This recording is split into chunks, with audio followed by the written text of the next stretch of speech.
Hello anime fans, आज की इस वीडियो में एक्सप्लेन करने वाला हूँ बर्सर्क ऑफ ग्लटनी का एपिसोड नंबर 1।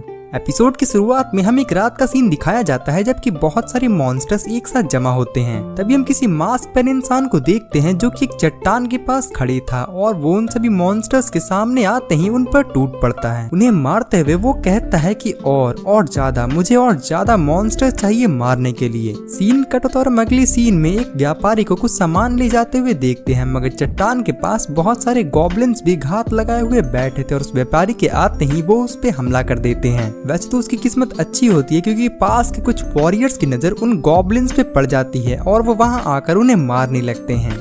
फिर हमें एक बहुत ही खूबसूरत से शहर को दिखाया जाता है। हम वहाँ एक गेट की निगरानी करते हुए फेट नाम के लड़के को देखते हैं जो कि दिन भर वहीं खड़े रहने के कारण भूख से परेशान था। जिन वॉरियर्स ने उन गॉब्लिन्स को मारा था वो बातें करते हुए वहाँ से जा रहे थे। फेट उनकी बातें सुनते हुए कहता है, उनकी जिंदगी तो बहुत ही ज्यादा अच्छी है, मेरी इतनी खराब हालत मेरी बेकार स्किल्स के चलते हो रखी है। अच्छा है कि कम से कम मेरे पास एक काम तो है। शाम के समय हम बाजार का सीन देखते हैं। तभी कुछ होली नाइट्स वहाँ से जा रहे होते हैं। एक इंसान से गलती से एक फल गिरकर एक नाइट के पैर के पास आ जाता है। वो जाकर उस नाइट से माफी मांगने की कोशिश करता है, मगर वो नाइट उल्टा उसे मारते हुए कहता है कि तुम्हारी हिम्मत कैसे हुई मेरे जूते गंदे करने की। एक जो दूसरी नाइट थी वो आ गया तो वे कहती है कि तुम्हें पता है ना कि हमसे पंगा लेने से क्या हो सकता है, तुम्हारा सर सीधे काट दिया जाएगा। वो इंसान बहुत ही ज्यादा डर जाता है और वो रोते हुए उनसे माफी मांगने लगता है। तभी उनमें से जो तीसरा नाइट था वो कहता है कि तुम दोनों अब बस बहुत हुआ, हमें चलना भी है और हाँ, अगली बार से तुम ध्यान देना कि ऐसी गलती फिर ना हो। उनके ऐसा व्यवहार के चलते उन्हें कोई भी पसंद नहीं करता था। तभी हम फेट को देखते हैं जिसके पास की वही होली नाइट्स आते हुए कहते हैं कि क्या तुमने आज अपना काम सही से किया। उसके हाँ कहने पे वो नाइट उसके सामने पैसे फेंकते हुए कहते हैं कि ये लो, ये है तुम्हारा आज के काम करने का पैसा। जैसे ही फेट उन पैसों को उठाने के लिए आगे जाता है, एक दूसरा नाइट उसके हाथ पे चढ़ते हुए कहता है, मुझे माफ करना, मैंने तुम्हारे हाथ को देखा ही नहीं। और हाँ, वैसे आज तुमने इतने गंदे कपड़े क्यों पहन रखे हैं? क्या तुम व्लेरिक फैमिली का नाम खराब करने की कोशिश कर रहे हो? ऐसा कहकर वो उसे और भी ज्यादा मारने लगता है। फेट अपने मन में कहता है कि इस दुनिया में दो तरीके के लोग होते हैं, एक जिनके पास की सब कुछ है और एक जिनके पास की कुछ भी नहीं है, और उन दोनों में बस बचपन से मिले हुए कुछ स्किल्स का ही डिफरेंस होता है। एक जो दूसरी नाइट थी वो आ गया तो वे कहती है कि तुम्हारे जैसे बेकार स्किल्स वाले इंसान भी पैसे कमा पा रहे हैं सिर्फ हम होली नाइट्स के चलते, तुम्हें तो हमसे मार खाकर भी खुश होना चाहिए। उस दूसरे नाइट का नाम था राफेल। वो कहता है कि आज हमें इसे एक सबक सिखाना चाहिए। तभी पीछे से एक दूसरी होली नाइट आते हुए कहती है कि तुम लोग ये क्या कर रहे हो, बेकसूर लोगों को परेशान करना बंद करो। उसका नाम था रॉक्सी हार्ट। रॉक्सी आ गया तो वे कहती है कि गेट की निगरानी करना होली नाइट्स का काम है, तुम अपना काम छोड़कर उल्टा दूसरे लोगों को परेशान कर रहे हो। राफेल कहता है कि जिन लोगों के पास कुछ भी नहीं है उन्हें काम देना भी तो हमारी ही ड्यूटी है ना। इस पे रॉक्सी कहती है कि तो फिर तुम उसके साथ ऐसा बर्ताव क्यों कर रहे हो। राफेल चिढ़ते हुए वहाँ से बाकी दोनों को लेकर जाने लगता है। रॉक्सी फेट के पास आते हुए कहती है कि क्या तुम ठीक हो। वो हाँ कहते हुए खड़ा होने की कोशिश करता है, मगर वो देखता है कि राफेल उसे घूर रहा था गुस्से में। रॉक्सी अपने रुमाल से उसका खून साफ करते हुए कहती है कि तुम्हें कहीं और तो चोट नहीं लगी है ना। फेट ना कहते हुए उसे धन्यवाद कहता है। रॉक्सी आगे कहती है कि गेट की निगरानी करना नाइट्स का काम है, इसलिए अब तुम यहाँ से जा सकते हो,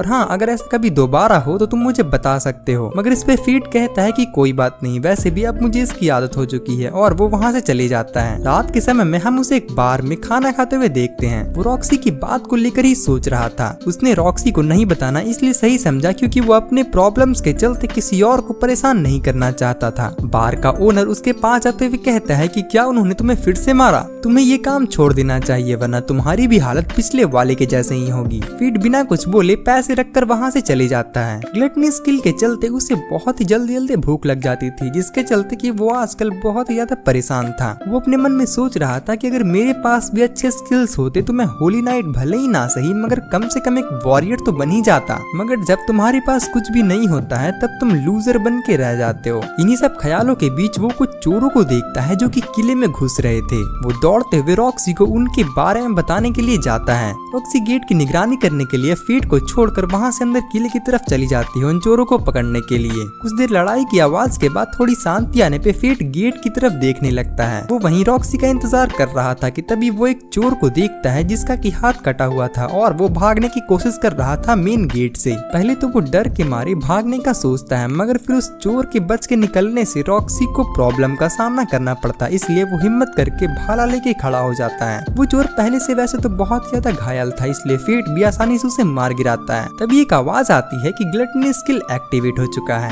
फेट इस पे चौंक जाता है और वो सोचने लगता है कि ये सब क्या हो रहा है, मगर तभी वो रॉक्सी को देखता है जो कि भागते हुए आकर उससे पूछती है कि तुम्हें कहीं चोट तो नहीं लगी है ना। उसने फेट का हाथ पकड़ रखा था कि तभी फेट को कुछ और आवाजें भी सुनाई देने लगती है। वो समझ जाता है कि ये रॉक्सी के मन की आवाजें हैं और ये सब मेरे स्किल्स के चलते हो रहा है। फेट ये सब समझने की कोशिश कर ही रहा था और वो रॉक्सी को देखे ही जा रहा था, इसलिए रॉक्सी उससे पूछती है कि क्या कुछ प्रॉब्लम है, तुम आखिर कहाँ खोए हुए हो। फेट कहता है कि अरे हाँ मैं ठीक हूँ, मैं बस कुछ सोच रहा था। अब फेट उसकी मन की बातें नहीं सुन पा रहा था, मतलब कि जब भी वो किसी इंसान को छुए रहेगा तब वो उनकी मन की बातें सुन सकता था। रॉक्सी आगे कहती है कि मुझे इस इंसिडेंट के बारे में ऊपर के लोगों को बताना पड़ेगा। इस पे फेट कहता है कि इसका पूरा क्रेडिट तुम ले सकती हो, क्योंकि अगर राफेल को इसके बारे में पता चला तो वो मुझे फिर से परेशान करने आएगा। रॉक्सी कहती है कि अच्छा ठीक है, मगर आज तुम अगर नहीं होते तो ये चोर यहाँ से भाग जाता और मुझ पे प्रॉब्लम आती। तुम्हारी इस एहसान के बदले मैं अभी तुम्हें कुछ देना चाहूंगी। फेट मना करने की कोशिश करता है, मगर रॉक्सी उसकी बात को नजरअंदाज करते हुए कहती है कि क्या तुम हार्ट फैमिली के लिए काम करना चाहोगे, और हाँ तुम्हें व्लेरिक्स की चिंता करने की कोई जरूरत नहीं है, तुम्हारा फ्यूचर सिर्फ तुम्हारे हाथों में है, तो अगर तुम चाहो तो तुम यहाँ से निकल कर मेरी फैमिली के लिए काम कर सकते हो। मगर फेट कहता है कि अगर मैंने इस काम को छोड़ दिया तो फिर मेरे बाद जो आएगा उसका क्या होगा। मगर रॉक्सी उसकी बात काटते हुए कहती है कि गेट की निगरानी करना नाइट्स का काम है, तो उसके साथ जो भी हो उसमें तुम्हारी कोई भी गलती नहीं है। फेट भी अब मान जाता है क्योंकि उसे भी राफेल पसंद नहीं था। घर जाकर जब फेट अपने स्किल्स को चेक करता है तब वो देखता है कि उसके सारे स्टैट्स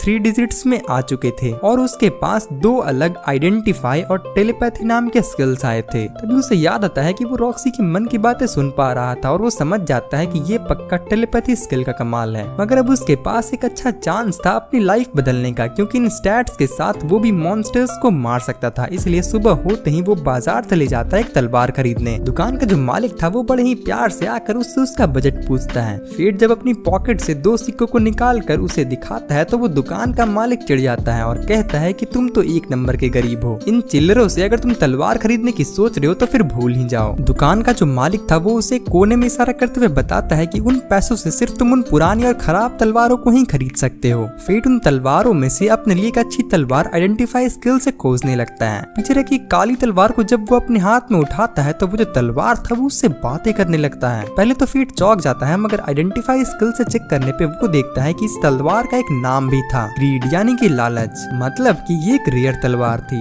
ग्रीड फेट से कहता है कि तुम्हारे पास ग्लटनी स्किल है ना। फेट उससे पूछता है कि तुम्हें इसके बारे में कैसे पता। इस पे ग्रीड कहता है कि हम दोनों के बीच बहुत सी चीजें कॉमन है, अगर तुम मुझे खरीदोगे तब मैं तुम्हें इसके बारे में और भी ज्यादा बता सकता हूँ। फेट वहाँ पर अपने 2 सिक्कों को रखकर उस तलवार को लेकर चले जाता है। एक दूसरे सीन में हम राफेल और मिमिल को देखते हैं। मिमिल राफेल से कहती है कि क्या तुम्हें पता है कि रॉक्सी ने फेट को हार्ट फैमिली के लिए हायर कर लिया है बिना हमसे पूछे हुए। हमें उसे दिखाना चाहिए कि व्लेरिक्स से पंगा लेने पे क्या होता है। मगर राफेल कहता है कि फेट की जगह लेने के लिए बहुत से लोग हैं। हार्ट और व्लेरिक्स उन 5 ग्रेट फैमिलीज में से हैं जो कि किंगडम को सपोर्ट करते हैं। इतनी छोटी सी चीज के चलते हम अपने रिलेशन को खराब नहीं कर सकते। वैसे भी अब टाइम हो गया है मेरा मिलिट्री डिस्ट्रिक्ट में जाने का। मिमिल उससे पूछती है कि तुम ऐसी कौन सी चीज पे काम कर रहे हो जिसके चलते कि तुम इतना ज्यादा मोटिवेटेड हो। राफेल कहता है कि अमर बनने का तरीका। मिमिल उसकी बातों को मजाक समझकर हंसने लगती है। तभी हम फेट को देखते हैं जो कि शहर के बाहर आया था। ग्रीड उसे बताता है कि मॉन्स्टर्स अब तुम्हारे बहुत ही ज्यादा करीब हैं। जब एक गॉब्लिन फेट पे हमला करता है तो डरते हुए ही सही, मगर फेट उस गॉब्लिन को मार गिराता है। उसके मरने पे फिर से उसकी स्किल एक्टिवेट हो जाती है। फेट उतना ध्यान नहीं देता क्योंकि उसे चारों तरफ से गॉब्लिन्स ने घेर लिया था। ग्रीड कहता है कि किसी ने सही कहा है कि अगर तुम्हें एक गॉब्लिन दिखे तो वहाँ पर 100 गॉब्लिन और होंगे। फेट उन्हें एक एक करके मारने लगता है और अंतिम में जैसे तैसे कर वो सभी गॉब्लिन्स को मारने में कामयाब होता है।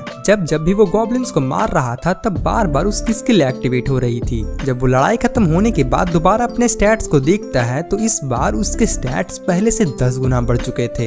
ये देखकर फीट भी हैरान था और उससे आज सुबह से भूख भी नहीं लगी थी। ग्रीड उसे बताता है कि ये तुम्हारे स्किल के चलते हैं। फीट ग्रीड से कहता है कि मुझे तो ऐसा पता था कि जो स्किल्स तुम्हें बचपन से मिलते हैं तुम बस उसे ही इस्तेमाल कर सकते हो, तो फिर मेरे स्किल्स बढ़ क्यों रहे हैं। इस पे ग्रीड कहता है कि ये उस ग्लटनी स्किल का असर है। आमतौर पर लड़ाई करने से तुम्हारे स्टैट्स बढ़ते हैं और एक्सपीरियंस से तुम्हारा लेवल बढ़ता है, मगर ग्लटनी एक ऐसा स्किल है जो कि स्टैट्स और स्किल्स को ही सीधे चुरा लेता है। मगर हाँ, इसका एक साइड इफेक्ट ये भी है कि तुम्हें एक्सपीरियंस नहीं मिलेगा। फीट अब समझ जाता है कि इतने मॉन्स्टर्स मारने पे भी वो लेवल 1 ही क्यों है। तभी फीट कुछ वॉरियर्स को देखता है जो कि कुछ दूरी पे जा रहे थे। ग्रीड उसे आगे कहता है कि अपनी इस स्किल के बारे में किसी को भी मत बताना वरना तुम प्रॉब्लम में पड़ सकते हो। इस पर फीट कहता है कि लगता है मुझे अकेले ही लड़ते रहना पड़ेगा, मगर ग्रीड कहता है कि मैं हूं ना, तुम अकेले थोड़ी ना हो। ये सुनकर फीट खुश हो जाता है और वो कहता है कि चलो वापस चला जाए, मगर ग्रीड उसे रोकते हुए कहता है कि जाने से पहले उन गॉब्लिन्स के कान को काट कर जमा कर लो। तुमने जो इतनी मेहनत की है उसके बदले तुम्हें पैसे भी तो मिलने चाहिए। फीट को उन गॉब्लिन्स को मारने से 3 सिल्वर और 30 ब्रॉन्ज कॉइन्स मिलते हैं। वो बहुत ज्यादा खुश था और वो सोच लेता है कि आज रात में मैं मीट खाऊंगा, मगर ग्रीड उसकी बात काटते हुए कहता है कि पहले तुम्हें मेरा मेंटेनेंस करवाना पड़ेगा। फीट कहता है अच्छा हाँ ठीक है, चलो पहले कुछ खा लिया जाए। मगर तभी वो एक इंसान से जाकर टकरा जाता है जिसके हाथ में एक छोटी बच्ची भी थी। वो इंसान कहता है कि अबे देख के चलो। फीट उसे सॉरी बोलकर वहाँ से जा ही रहा था कि तभी वो जो लड़की थी वो फीट को छूते हुए निकलती है और वो अपने मन में मदद मांग रही थी। वो इंसान उस लड़की को वहाँ से खींच कर ले जाने लगता है। फीट अपने स्किल से उस इंसान के स्टैट्स देखने की कोशिश करता है, मगर उसने अपने स्किल्स एक स्पेल से छुपा रखे थे। फीट समझ जाता है कि वो इंसान खतरनाक है। ग्रीड उससे पूछता है कि अब तुम क्या करने वाले हो। फीट कहता है कि मैं वही करूंगा जो मुझे करना चाहिए, मैं जाकर उस लड़की को बचाऊंगा। और वो जल्दी जल्दी में उस इंसान का पीछा करने लगता है। हम देखते हैं कि उसने उस लड़की को एक जगह बांध रखा था और वो कहता है कि तुम्हें खुश होना चाहिए कि तुम होली नाइट्स का खिलौना बनोगे, और वो हंसते हुए उसे मारने लगता है। वहीं पर एक कोने में फीट छुपा हुआ होता है। ग्रीड एक आखिरी बार फीट को वार्निंग देता है कि वो इंसान बहुत ज्यादा ताकतवर है, मगर फीट कहता है कि अब आखिरकार मेरे पास थोड़ी सी ताकत है। अगर मेरे सामने किसी के साथ नाइंसाफी हो तो मैं उसकी मदद करना ज्यादा पसंद करूंगा भागने के बजाय। क्या फीट उस लड़की को बचा पाएगा, ये आपको जानने को मिलेगा आगे के एपिसोड्स में। अगर आपको मेरी ये वीडियो पसंद आई हो तो वीडियो को लाइक, चैनल को सब्सक्राइब और बेल नोटिफिकेशन को ऑल पे कर दें। धन्यवाद।